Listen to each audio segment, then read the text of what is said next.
یہ واقعہ آج سے 3500 سال پہلے پیش آیا تھا۔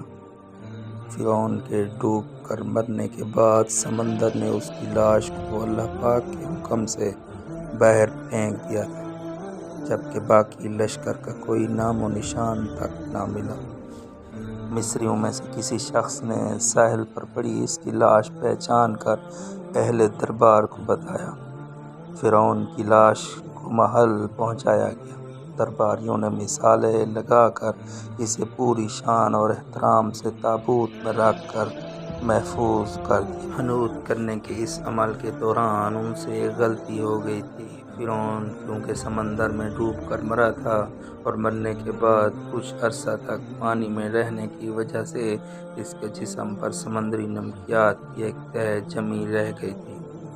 مصریوں نے اس کی لاش پر نمکیات کی وہ تہہ اسی طرح رہنے دی اور اسے اسی طرح حنوط کر دیا۔ وقت گزرتا رہا، زمین و آسمان نے بہت سے انقلاب دیکھے جن کی گرد کے نیچے سب کچھ چھپ گیا، حتیٰ کہ فرعونوں کی حنوط شدہ لاشیں بھی زمین کی تہوں میں چھپ گئیں۔ ان کے نام صرف کتابوں، ان کی تعمیرات اور لوگوں کے ذہنوں میں رہ گئے۔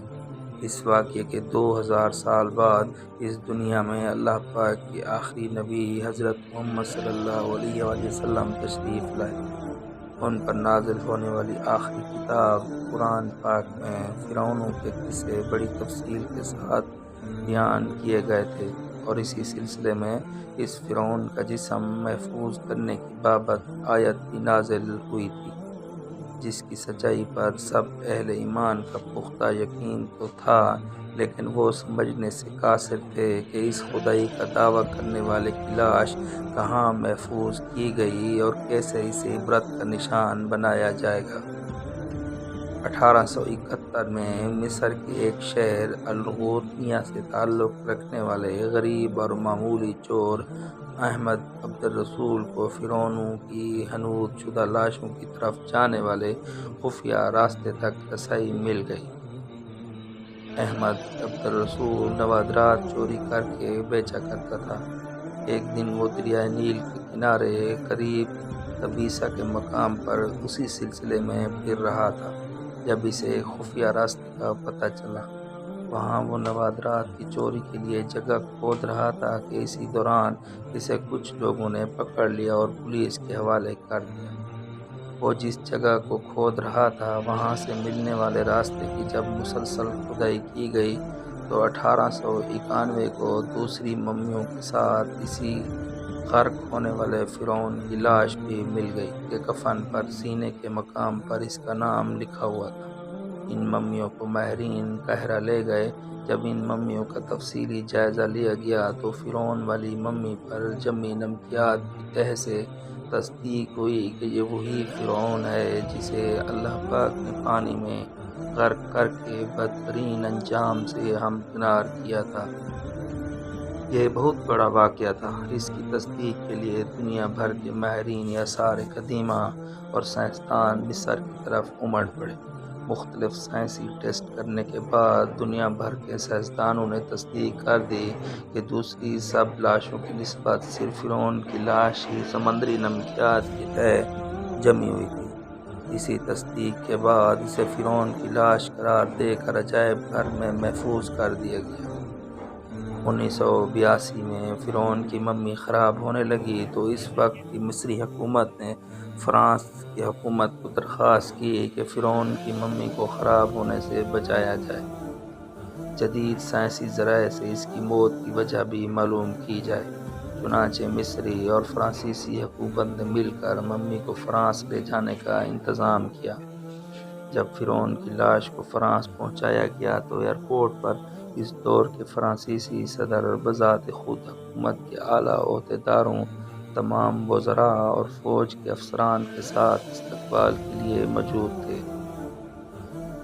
فرعون کی ممی کو ماہرین ڈاکٹروں کی ٹیم کے حوالے کیا گیا۔ اس ٹیم کی سربراہی ڈاکٹر مورس بوکائے نے کی تھی۔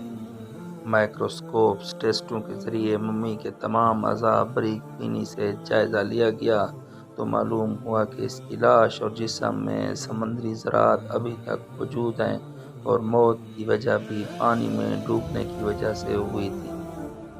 ایک بادشاہ کی موت پانی میں ڈوبنے کی وجہ سے ہو، یہ ڈاکٹر مورس کے لیے حیرت کی بات تھی۔ اس نے ممی کے بارے مزید جاننے کی کوشش کی تو اسے معلوم ہوا کہ اس بادشاہ کی موت کے حالات مسلمانوں کے نبی حضرت محمد صلی اللہ علیہ وآلہ وسلم پر اتری کتاب قرآن پاک میں تفصیل سے درج ہے۔ فرعون کا خدائی کا دعویٰ، اس کا پانی میں ڈوب کر مرنا اور پھر پانی سے نکال کر اس کی لاش کا حنوط ہو جانا اور پھر دوبارہ لاش کا ملنا اور پھر اس کی لاش کو جدید سائنسی دور میں دوبارہ محفوظ کیا جانا، سب کا اشارہ ایک جانب تھا اور بہت واضح تھا۔ تجھے بعد میں آنے والوں کے لیے عبرت کا نشان بنا دوں گا۔ اسے علم تھا کہ جہاں سے یہ لاش ملی ہے وہ ایک اسلامی ملک ہے، چنانچہ تجسس کے ہاتھوں مجبور ہو کر وہ مصر پہنچا۔ وہ ایک سائنسدان تھا، اس نے اس معاملے پر مصر کے ہی ایک سائنسدان سے ملاقات کی۔ اس سائنسدان نے قرآن پاک کھول کر اسے سورہ یونس کی آیت 90 تا 92 کا ترجمہ لفظ بہ لفظ سنایا۔ فرعون کی لاش ایسے محفوظ کر کے دنیا کے سامنے لا کر رکھ دی گئی کہ انٹرنیٹ کی ایک کلک پر رسائل و جرائد پر، ٹی وی چینلز پر اور عجائب گھر میں اربوں انسانوں کی آنکھوں کے سامنے کری اور پچ کی قابل ترس حالت میں موجود ہے۔ عبرت کے لیے، سوچنے کے لیے کہ عبادت کے لائق اور ہمیشہ رہنے والا وہی ہے جو سب کا خالق اور رازق ہے۔ ڈاکٹر مورس نے آیات کا ترجمہ سنا تو اسی وقت پکار اٹھا، قرآن سچا ہے، کلمہ پڑھا اور مسلمان ہو گیا۔